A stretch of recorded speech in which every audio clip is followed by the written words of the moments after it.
বাহিরের মামার হাতের চটপটি তো অনেক খেয়েছেন। একবার বাসায় এইভাবে ট্রাই করে দেখুন। দেখবেন আর বাহিরে যেয়ে খেতে হবে না। বাসায় ঝটপট রেডিমিক্স চটপটি মশলা দিয়ে আপনারাও কিন্তু সুস্বাদু চটপটি তৈরি করতে পারবেন। আসসালামু আলাইকুম everyone, this is Bhabna from Food Story by Sakib and Bhabna. সবাই কেমন আছেন? আশা করছি সবাই খুব ভালো আছেন।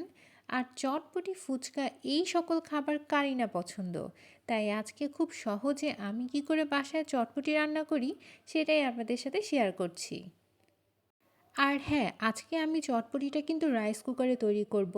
তাই যাদের বাসায় গ্যাস নেই এবং যারা আসলে জানেন না রাইস কুকারে কিভাবে চটপটি রান্না করতে হয়, তাদের জন্য কিন্তু এই ভিডিওটি খুব খুব খুব হেল্পফুল হবে। আর সেম প্রসেস ফলো করে কিন্তু আপনারা চুলায়ও চাইলে এই চটপটিটা তৈরি করতে পারেন। সো আমি এখানে কথা না বাড়িয়ে বলে দিচ্ছি আমি এখানে কি কি মশলা দিয়েছি।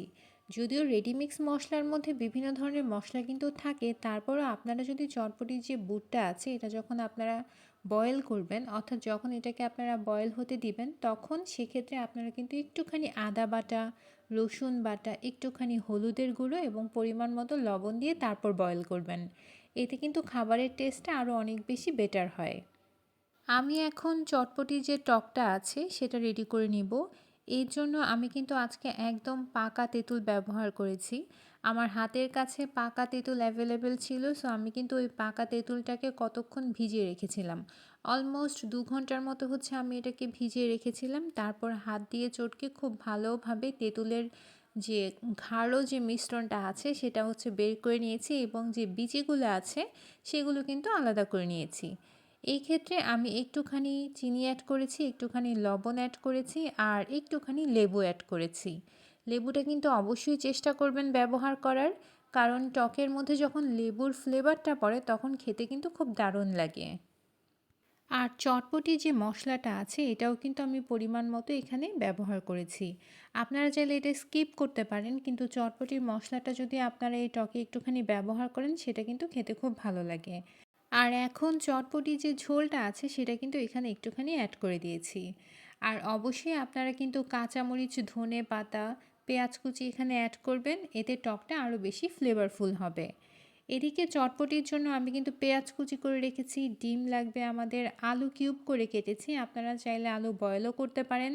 আপনারা চাইলে একটুখানি শসাও এখানে ব্যবহার করতে পারেন। বেসিক্যালি গার্নিশের জন্য যা লাগে চটপটিতে আমরা বাইরে গার্নিশের সময় যা দিয়ে থাকি তাই এখানে ব্যবহার করেছি।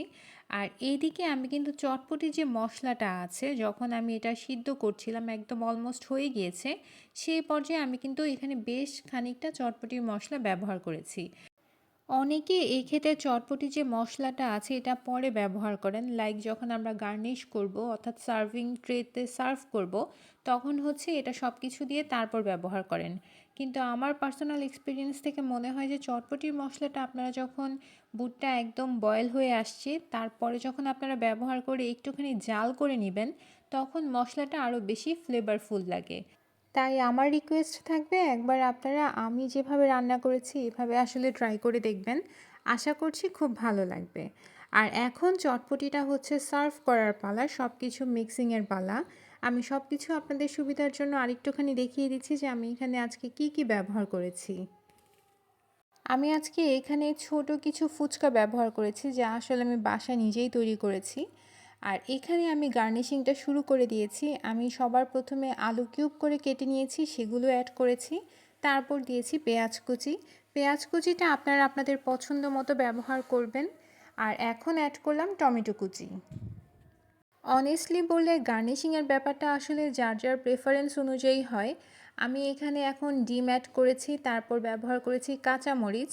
আপনারা অবশ্যই কাঁচামরিচটা আপনাদের ঝালের উপর ডিপেন্ড করে তারপর ব্যবহার করবেন। আর আপনারা যদি চান এই ক্ষেত্রে আপনারা কিন্তু চাইলে শুকনা মরিচের গুঁড়োটাও ব্যবহার করতে পারেন, সেটাও খেতে খুব দারুণ লাগে। কিন্তু অনেকের বাসায় হচ্ছে ছোট বাবু থাকে, সেই জন্য আমি সেফ অপশান হিসেবে কাঁচামরিচটা এখানে ব্যবহার করেছি।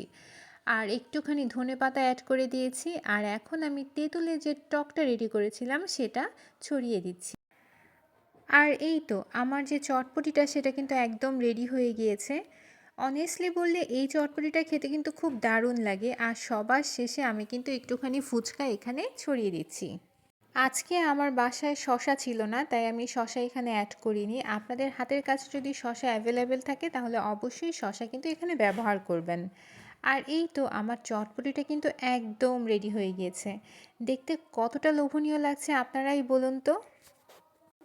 বাহিরের মামাদের চটপটি তো অনেক খেয়েছেন, একবার এইভাবে বাসায় তৈরি করে দেখুন, দেখবেন অবশ্যই প্রশংসা পাবেন। আর এইভাবে যদি চটপটি রান্না করে সবাইকে খাওয়ান তাহলে কিন্তু সবাই বাহিরের খাওয়াটা একদমই ভুলে যাবে। আমি সবসময় চেষ্টা করি আপনাদের সাথে কিভাবে সহজে খাবারটাকে আরও বেশি ডেলিশিয়াস করা যায়, এবং আমার উপকরণগুলো কিন্তু খুব ঘরোয়া থাকে। আমার চ্যানেলে আমি কিন্তু আপনাদের সাথে বিভিন্ন ধরনের রেসিপি শেয়ার করি, বিভিন্ন ধরনের পিঠাপুলির সিরিজ শেয়ার করে থাকি। এছাড়াও শপিং ব্লগ, ঘোরাফেরার ব্লগ, বিভিন্ন ধরনের ব্লগ কিন্তু রয়েছে। সো আপনারা চাইলে একটুখানি চেক আউট করে আসতে পারেন। আর যারা নতুন রাঁধুনি আছেন আমি কিন্তু তাদের জন্য রেসিপিগুলো খুব সহজেই শেয়ার করে থাকি, তাই আপনারা অবশ্যই আমার চ্যানেলটা ফলো করবেন। আজ এই পর্যন্তই, সবাই ভালো থাকবেন, সুস্থ থাকবেন, অ্যান্ড মোস্ট ইম্পর্টেন্টলি খাবার অপচয় করবেন না। এতক্ষণ পর্যন্ত যারা আমার সাথে ছিলেন তাদেরকে জানাচ্ছি অসংখ্য ধন্যবাদ। প্লিজ লাইক অ্যান্ড কমেন্ট করবেন, আর চ্যানেলটা যদি সাবস্ক্রাইব করে না থাকেন তাহলে এক্ষুনি সাবস্ক্রাইব করে দিন। টাটা, আল্লাহ হাফেজ।